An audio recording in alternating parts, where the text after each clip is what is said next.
今天穿明制漢服，從天津飛1600公里到泉州，也就是洪承疇的故鄉，去扒洪承疇、康熙的父子野史。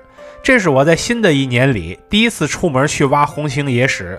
本次实物史料的所在地便是著名的泉州开元寺，这是一处全国重点文保单位，很值得去看。其實我在2年前就來過泉州開元寺，目的就是黑神話悟空取景地的巡禮。如今時隔2年，我因洪清野史再次來到這邊，屬於是故地重遊了。大家好，我是徐工，這次一定點關注，下次旅行不迷路啊！我目前在這個地方是位於福建泉州的開元寺啊。上次來這邊的時候只看了雙塔，這次咱們來寺院這邊逛一逛啊。一會兒我們來好好的逛一逛這兒。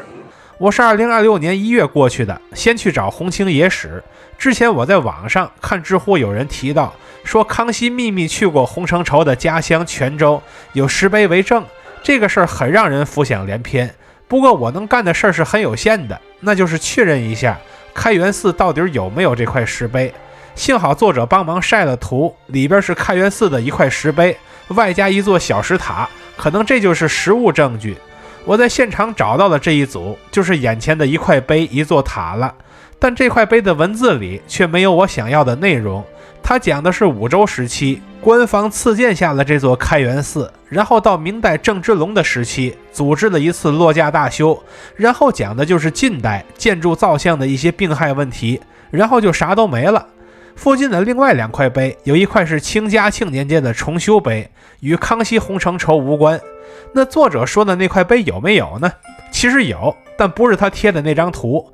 我們要沿着這一排石碑走到盡頭，才能找到那塊康熙御書碑。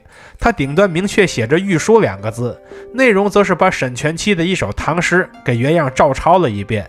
附近導遊說，這上邊的詩句寫的是康熙的豪情壯志。導遊當然沒那麼權威，但東南早報也給過明確的報道，說這就是康熙的御書，這個可信度就更高了。至此，我們已經可以確認康熙來過泉州的實物證據是存在的。那麼問題來了，我們能否斷定康熙來泉州就一定是為洪承疇而來嗎？當然不能，因為還有第2個可能性。因為另一段野史記載，順治帝曾在福建被朱成功的大炮轟得屍骨無存，所以康熙來福建有沒有可能是來處理這件事的後續工作的？那也是有可能的。所以我们需要在未來的旅途中去尋找更多的證據，才能確定這2條支線中的哪一條是更合理的。洪清野史告一段落，現在我們正常逛開元寺。上次來看開元寺雙塔是2024年1月份的事兒，當時我做過詳解，本次不再贅述。當初我可能是最早的給開元寺雙塔做黑神話巡禮視頻的人，這邊可以紀念一下我啊，比如放一張我的大相片，周邊擺點鮮花什麼的。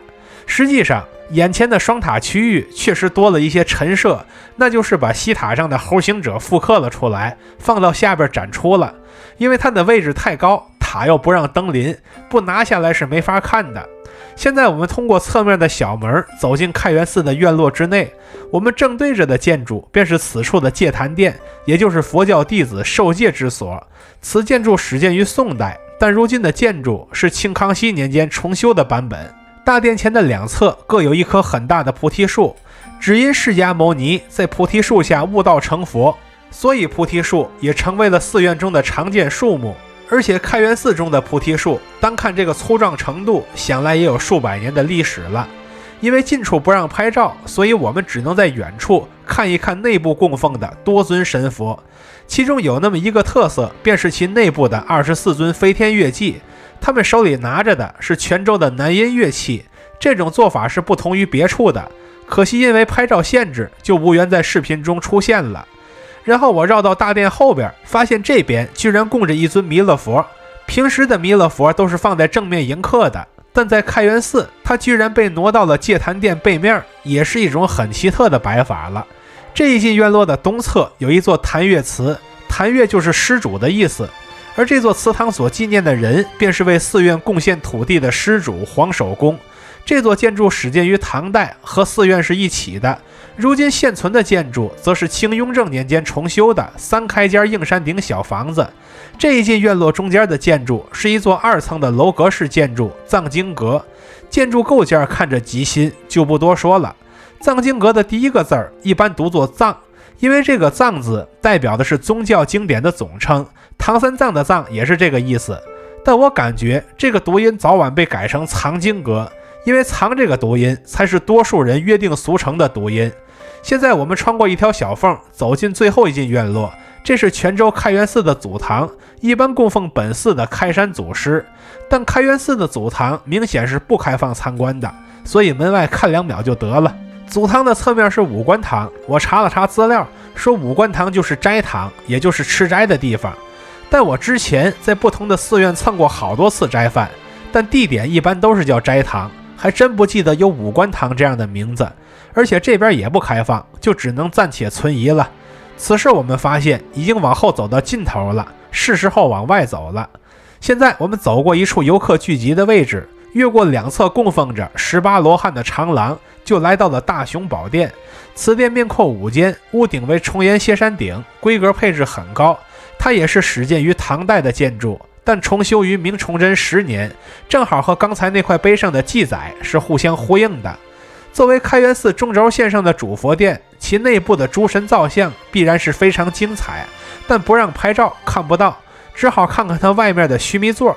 這邊有73方獅子與獅身人面浮雕，這是從海外傳來的雕刻風格，確切地說是鄭芝龍重修的那個時代，人們從一處坍塌的印度教寺廟中直接拿過來的，主打一個原汁原味。大雄寶殿之前擺着2排小石塔，這些石塔是唐宋元明4朝的產物，其中以宋代2塔最為著名。這2座塔的捐建者一般認為是南宋年間的人物柳三娘。塔的底層為梯形基座，塔身位置則雕刻佛與菩薩像，頂端則是山花蕉葉造型，上刻佛本生故事。塔剎則由多層相輪組合而成。因為開元寺是始建於唐代，所以我們在這對小型宋塔的身上能看到很多歷史的痕迹。它屬於是阿育王塔中的一種，是對5代吳越王所造阿育王塔的復刻版本。而且剛才提到，捐贈者柳三娘明顯是一位女性，說明在古代女性一直在參加社會活動，那種對女性斷足的殘忍禁錮從來不是古而有之，而是那個寄生朝代的專利，因為他們懼怕人民的力量勝過一切。至此，我們的泉州開元寺之旅差不多就已經結束了。它的山門是直接通往泉州西街的，所以離開這邊也很方便。當初我來到開元寺是為黑山化悟空取景地巡禮而來，而這一次則是為了洪清史學而來。等到下次再來，就指不定是為什麼而來了。這足以證明開元寺中的出土文物以及地上的收藏文物本身是非常豐富、包羅萬象的，它隨時可能與最新的熱點事件形成呼應，這便是千年積澱的厚重，也是閩南第一古剎的含金量所在。但不知下次與它相逢又是何年何月，所遇到的何等機緣呢？且讓我們拭目以待。看到這裡的朋友，歡迎點讚、收藏、加關注，和徐公一起讀城，一起旅行。